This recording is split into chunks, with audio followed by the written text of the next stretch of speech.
Hola a todos, bienvenidos a esta nueva edición de Wealth Management Talks. En el mundo digital actual, la ciberseguridad se ha convertido en una prioridad fundamental para todas las empresas, especialmente aquellas que manejan información sensible de sus clientes. Proteger estos datos no solo garantiza la confianza y la tranquilidad de nuestros clientes, sino que también fortalece la reputación y la estabilidad de nuestra organización. Hoy exploraremos cómo el grupo Credit Corp lidera el camino en la implementación de medidas avanzadas de ciberseguridad para proteger la información de sus clientes. Para seguir profundizando sobre el tema, hoy nos acompaña José Marangunich, gerente corporativo de seguridad del BCP. José, bienvenido a Wealth Management Talks. Gracias por la invitación, un gusto acompañarnos. Y acá para responder las preguntas que consideren pertinentes. Excelente. José, vamos a empezar un poco conversando acerca de los principales desafíos y retos que enfrenta el grupo en el ámbito de la ciberseguridad, especialmente en el contexto de la banca para clientes de altos patrimonios. ¿Qué nos puedes comentar al respecto? El mundo de la ciberseguridad, como tú sabes, es un mundo muy dinámico y muy global.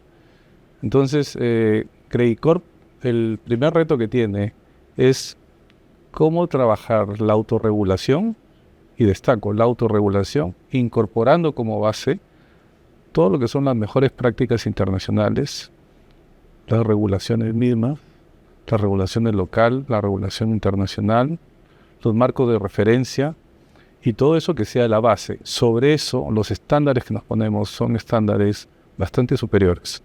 Entonces, lograr desplegar esto hacia las diferentes subsidiarias de la corporación no es un reto menor, porque hay inversiones, hay que trabajar en personas, hay que trabajar en talento, hay que trabajar en procesos, en tecnología.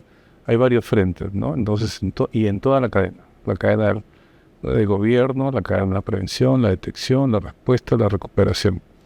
Entonces, tenemos ahí, digamos, equipos, consultorías, trabajos de corto, mediano y largo plazo, con sus respectivos planes de acción, que Credit Corp viene desplegando por ser, de hecho, la empresa líder. Y además, el otro reto que tenemos es cómo trabajamos con las tecnologías emergentes para los nuevos productos tecnológicos y nuevos servicios tecnológicos en la corporación. Y digamos que cada vez se vuelve más retante el tema de la ciberseguridad conforme va avanzando también la tecnología y este mundo más digital. Efectivamente. Entonces, acá es importante lo que mencionaban antes. La estrategia que nosotros tenemos de esta autorregulación la movemos en 5 verticales y 5 horizontales, y que estas se unen matricialmente. Me explico. Primero, trabajamos en la parte del gobierno. Segundo, la parte de la prevención, la detección, la respuesta y la recuperación. Esas son nuestras verticales que dan soporte a la parte estratégica. Y por el otro lado entramos más a un lado táctico operacional, pero que se cruza, en donde trabajamos con las personas, procesos, tecnología, información y cliente. Si tú me preguntas de todas estas líneas de trabajo y líneas de actuación que se ha fijado Credit Corp en el campo de la ciberseguridad, yo destacaría 2.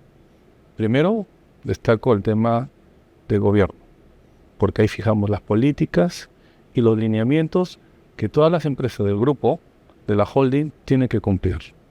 Y lo segundo es el tema de las personas. No obstante que está incluido en la parte de gobierno, el tema de personas es relevante, trabajarlo de manera especial, muy puntual y muy de acuerdo al tipo de negocio de cada corporación. ¿Por qué? Algunos tienen atesoramiento, otros tienen prevalencia de información, como quiera que sea. Los 2 temas son muy atractivos para los ciberatacantes. Y si tú miras la cadena de riesgo, lo más complejo es la parte de tener un personal altamente capacitado y que esa posición sea la parte robusta de la gestión del riesgo. Es un reto a nivel mundial. Todas las organizaciones tienen eso, porque el factor más crítico es la persona siempre.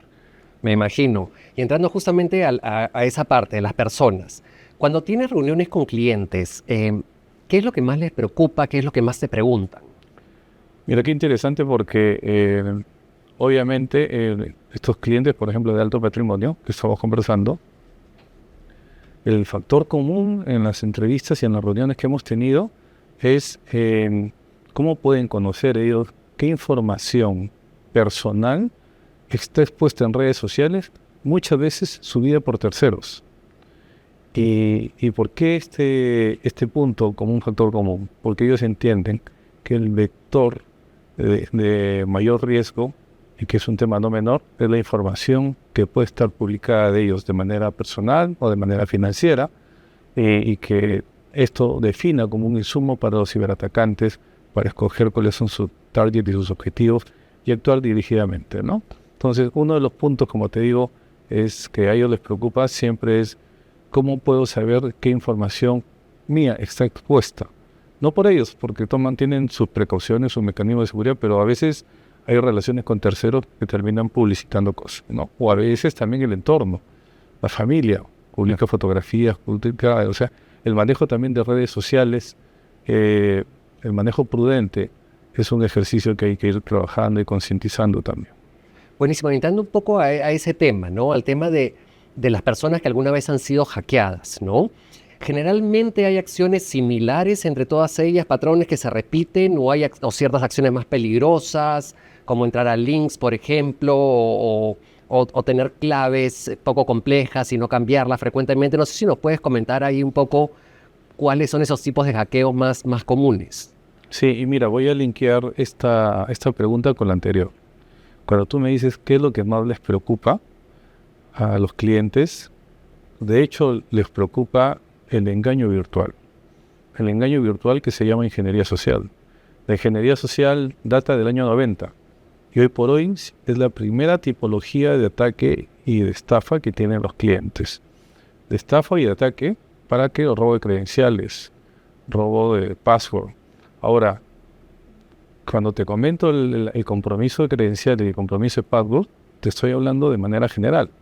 Acuérdate de la cantidad de apps que tenemos nosotros en los teléfonos, la cantidad de plataformas que tenemos acceso. Las personas ya no tienen capacidad para administrar un sinnúmero de claves y passwords distintas. Lo que terminan utilizando es la misma. Entonces, para las diferentes plataformas hay que hacer. Entonces, caer en cualquiera de estos engaños y comprometer la credencial de repente en una plataforma que a uno le puede parecer menor, termina siendo crítico, porque es la misma clave para otra que es más compleja, ¿entiendes? Entonces, si hablamos de la ingeniería social, digamos, el mayor exponente de tipología de fraude en el ciberespacio es el phishing, por ejemplo, ¿no? Entonces, el phishing, si tú les preguntas a las personas cómo entienden el phishing, cómo lo conocen, cómo lo identifican, entonces dice, es una comunicación que puede ser un correo, donde me invita normalmente a acceder a un link.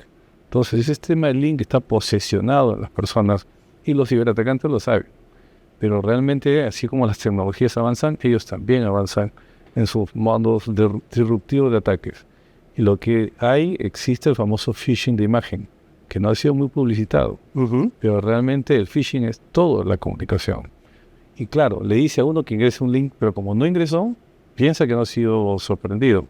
Pero habiéndole dado el scroll, por ejemplo, al tema del correo y mover, entonces ya uno ingresó o activó esa parte del phishing. Al correo mismo sin siquiera darle clic al link. Exacto, porque el correo mismo es el phishing. Es como si todo el correo fuese el link. Entonces esto no se habla mucho, pero es una de las técnicas más utilizadas últimamente, ¿no? Entonces, y especialmente a nivel de empresas. Y ahí, claro, cuando te hablo de este tipo de phishing de imagen, te hablo de temas de credenciales que se comprometen. Felizmente, las instituciones financieras, los bancos, que son, digamos, instituciones muy reguladas, muy supervisadas, digamos, tenemos este tema de la autenticación robusta, en donde que si comprometen, cuando quieran interactuar con nosotros, pedimos 1, 2, 3 factores. Acuérdate que los factores son algo que sé, algo que tengo o algo que soy. Y empezamos a hacer combinaciones respecto a eso, usando biometría, usando información propia, muy sólida, y algunos elementos como por ejemplo el comportamiento también. Ya seguro vamos a hablar sobre inteligencia artificial, que la banca la usa ya hace algún tiempo, especialmente Credicorp. Correcto. Y tocando un tema previo, que es el de los teléfonos celulares que mencionaste hace un momento, ¿no? Y el teléfono se ha convertido, pues, parte de nosotros, ¿no? Es nuestra billetera, es nuestra vida personal, son nuestras redes. ¿Qué debemos hacer cuando te roban un celular? ¿Qué es lo primero que uno debe hacer? Ya, a ver, aquí hay varios puntos, ¿no? Porque el celular definitivamente hoy día es uno de los elementos en donde te podría ser, hay más incidencia de robos, especialmente, por ejemplo, acá en la capital, ¿no? ¿Pero por qué? No es por el dispositivo en sí, sino es por lo que tiene el dispositivo. Entonces, digamos, uno suele tener muchas fotografías, mucha historia, documentos, pasaportes escaneados, DNIs, porque, por ejemplo, los clientes que viajan con recurrencia, pues necesitan comunicarse con su funcionario de negocios, inversiones que hacen, y muchas veces le piden esta información, entonces la tiene en el dispositivo. Y por otro lado, también tienen información, fotos de la familia. Entonces hoy día las extorsiones no podemos dejar de reconocer que es una realidad de ataque que utilizan estos ciberdelincuentes. Entonces, por todas esas variables, es que hoy día el teléfono es un elemento que es un target para ellos. Entonces, quien sufra el robo, la sustracción de un teléfono o la pérdida de repente, los 2 o 3 cosas que tiene que hacer de inmediato es, primero, avisar a su operador telefónico. En paralelo también avisar al banco y pedir el bloqueo del código email. Eso es vital. Con esas 3 cosas nos estamos dando cierta tranquilidad, porque no solamente estamos bloqueando acceso, sino que estamos inutilizando ese dispositivo. Correcto. Y acabas de mencionar algo bien importante, el código email. Estoy seguro que no muchos conocen acerca del código email. Sí. ¿Cómo se busca el código email o cómo sabemos cuál es el código email de nuestro teléfono? No, claro, hay una opción en el celular donde después van a encontrar ustedes unas barras que te dicen que este es tu código. Eso, una vez que ustedes lo tengan, tienen que guardarlo, y no solamente en el teléfono, tienen que guardarlo tiene que tener respaldo, desde, yo diría, impreso, guardarlo en otra plataforma de fácil acceso, porque al momento que ocurra van a tener ustedes que recurrir a mirarlo. ¿A quién se le da este código email para que se cancele? Al operador telefónico.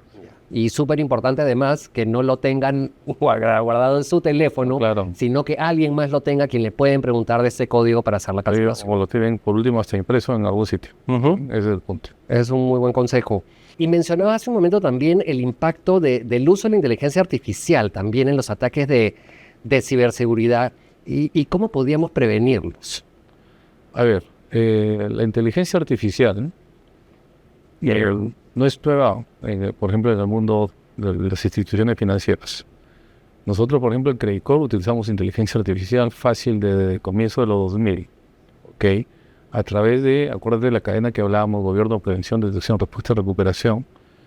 La parte de la detección es un elemento muy sólido que debemos tener los bancos, que debemos tener las instituciones financieras, que debemos tener las corporaciones, porque, claro, los ataques son masivos, son robotizados utilizando ellos inteligencia artificial. Nosotros debemos tener algunas condiciones especiales, guía de guía, que nos permita ver si el comportamiento no es el del cliente, si el comportamiento transaccional, el tráfico que se está presentando tampoco es correcto.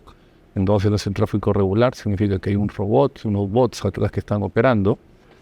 Y lo otro que es vital, nosotros, por ejemplo, con la inteligencia artificial tomamos una serie de variables, ¿no? Algunas como, por ejemplo, el perfil de consumidor, cómo es un perfil transaccional, elementos del mismo dispositivo, elementos de la transacción, qué cosa cuando hablamos del elemento de la transacción, si el cliente está operando en Chile, pero de pronto me vienen algunos requerimientos de Europa del Este. Entonces acá la inteligencia artificial dice, esto humanamente es imposible. ¿Ok? Entonces sencillamente esos elementos, te digo que son varias decenas de elementos que toman, por ejemplo, del dispositivo, de la plataforma de donde opera, de manera tal que lo pueda identificar correctamente. Entonces ya la inteligencia artificial va por ahí, pero hay amenazas que le llaman las amenazas disruptivas. No solamente que busca que te posesiones en la transacción, sino los últimos, digamos, desarrollos de amenazas y técnicas de ataque utilizando el malware avanzado o especialmente el deepfake. Lo que tendríamos es que tratan de simular a la persona, su gesto, su voz, O sea, se mimetizan realmente y lo llevan a uno a un campo del error. Acuérdate que siempre hablamos de la ingeniería social y ese campo de error que piensan que están recibiendo una instrucción válida, que están recibiendo una instrucción de su gerente, de su director, de su presidente de directorio, en fin, de un familiar cercano, del hijo, del esposo o de la esposa, no sé. Entonces, de manera tal que normalmente está en una circunstancia privada en la conversación. Es decir, si es negocio, solamente te lo digo a ti y tiene que ser cerrado, entonces ya lo convenció, no tiene que convencer a más nadie y de ahí la operación fluye. Y si es a nivel de una urgencia familiar, pues en el momento que se nubla la persona conociendo la urgencia familiar, ya no empieza a mirar algunos detalles y realmente cree que está interactuando con quien es el pariente y esto es falso. Entonces ahí esa es la versión avanzada de la ingeniería social que actualmente estamos hablando. O sea, es decir, te llevo al engaño en el mundo virtual. Y esto es bastante común. Lo principal es mantener la calma un poquito y Sí, ahora, yo diría que no solamente eso es importante, siempre dar 2 minutos, utilizar esa clave. O sea, si estás en un problema, ¿cuál es la clave que hemos conversado? O sea, siempre tiene que haber una conversación previa a la familia porque mañana pasado, pues, llaman, no estás en una emergencia y simulan que eres, entonces uno hace la pregunta de seguridad, llamémoslo así, ¿no? correcto. Ok, entonces la pregunta que la familia crea conveniente, que es, y que puede ser a nivel de industria también. Entonces, estos elementos de la inteligencia artificial, nosotros estamos ya en Credicor explorando y la utilizamos además. Como te dije, utilizamos la inteligencia artificial desde los comienzos de los 2000. Hoy día tenemos muchas plataformas de inteligencia artificial. Somos la única institución acá en el país que tiene ese esquema de inteligencia artificial tan sólido, con tanto alcance. Y lo importante aquí es que ya lo que estamos explorando es entendiendo que el atacante va a perfeccionar su técnica para obtener credenciales, obtener información o llevar a un escenario que no es cierto, pero que es el que quiere crear. Y termina siendo tan real lo que ocurre, que lo que va a pasar es que va a necesitar la persona utilizar una inteligencia artificial defensiva. Y que esa inteligencia artificial defensiva se entienda con el atacante, con la IA atacante. Entonces, de manera tal que entre ellos, y después así como tienes un Siri, un Alexa, te diga, sí, es conforme, es confiable esta operación, dale. Pero vamos a llegar a esos niveles, ese es el punto, lamentablemente, ¿no? ¿Y sabes por qué hay un tema interesante? El otro día conversaba con unos expertos, y que no se habla mucho todavía, que el elemento de quiebre en el tema del uso de la inteligencia artificial es el lenguaje. Entonces, imagínate la capacidad de lectura y de asimilar conocimiento que tiene el ser humano. Imagínate la que tiene la inteligencia artificial. Entonces va a poder tener una serie de combinaciones y de información y elementos en donde seguro, pues la amenaza va a ser muy contundente. Entonces necesitamos tener esa misma capacidad en el otro lado. Y ahí no solamente tendremos a la Alexa y al Siri, sino qué nombre le pondrán a la inteligencia artificial que tendrías que tener tú en tu casa también para que te puedas defender ante lo que viene. Interesante, nunca lo había pensado de esa manera. Y antes de cerrar, quería saber si tienes algunas reflexiones finales sobre este tema para compartir con nuestros clientes. Sí, claro. Lo primero, tenemos que ser conscientes del manejo de nuestra información. Nosotros mismos, empezar a construir sólidamente una estrategia de qué ponemos, en qué sitio y por qué lo ponemos. Digamos, no es un tema de un análisis menor. Yo creo que eso amerita que nos pongamos a revisar. De repente, no sé, un fin de semana con una tranquilidad distinta a la agenda semanal de lunes a viernes, y empezar a mirar qué cosa pusimos, por qué en determinado momento subimos esta información, mirar qué información nuestra hay. Yo les digo, así como en las instituciones financieras cuidamos mucho el atesoramiento, tenemos el atesoramiento de dinero, entonces hoy por hoy el tema de la data es el insumo más importante que tenemos que considerar frente al mundo de los ciberataques. Y por otro lado, lo que comentaba hace un rato, nadie está libre de que le simulen una condición utilizando inclusive inteligencia artificial respecto a que con estas técnicas de engaño en el mundo virtual piensen que un pariente está en una situación y que hagas un depósito como tal, eso se ve todos los días, entonces, o que comprometa determinadas cosas. Sencillamente, utilicen estos mecanismos de preguntas de seguridad, especialmente en el ámbito familiar. Entonces, si simulan la voz de un hijo, de un hermano, de un padre, porque está en internet y la pueden simular, ok, entonces hagan la pregunta detectiva y no podrá, eso sí, no está vulnerado. Entonces, ese es un mecanismo importante. Y lo otro, lo central, confíen en su banco y ante cualquier duda, si de pronto su teléfono se puso lento, si la computadora se puso lento, que normalmente es un síntoma de que tiene algún elemento interno acá, entonces no sigan procesando, o si les altera el orden de la secuencia, les pide el token en un momento que no era el correcto, no continúen, llamen a su entidad financiera. Y por otro lado, antes que hablamos que los problemas que hay con los celulares, revisen la página de la Asociación de Bancos. Ahí tienen, han sacado un número, 1820, que permite sencillamente llamar, hacer una sola llamada, e inmediatamente lo van conectando con las diferentes instituciones. Eso es importante porque en un momento de crisis, claro, es más fácil que me acuerde de un solo número que los números de todas las instituciones donde tengo cuentas o tarjetas bancarias, ¿no? Entonces, esas prácticas que estamos tratando de trabajar con los usuarios es algo sumamente bueno, ¿no? Y que lo tengan clarísimo, así como bloqueo en paralelo a la telco, bloqueo, o sea, al operador telefónico, en el banco, mail, en fin. Entonces, hay temas menores que a la larga, si los hiciésemos de manera, ¿cómo te puedo decir?, muy sincronizada, vamos a bajar el apetito del ataque por ese dispositivo, porque no va a ser efectivo. Entonces, hacia eso tenemos que ir moviéndonos, ¿no? Perfecto, excelente. Muchas gracias, José, por haber venido acá a acompañarnos en este espacio y hasta una próxima oportunidad. Muchas gracias. Gracias por acompañarnos. Los invitamos a ver la segunda parte de este episodio de Wealth Management Talks.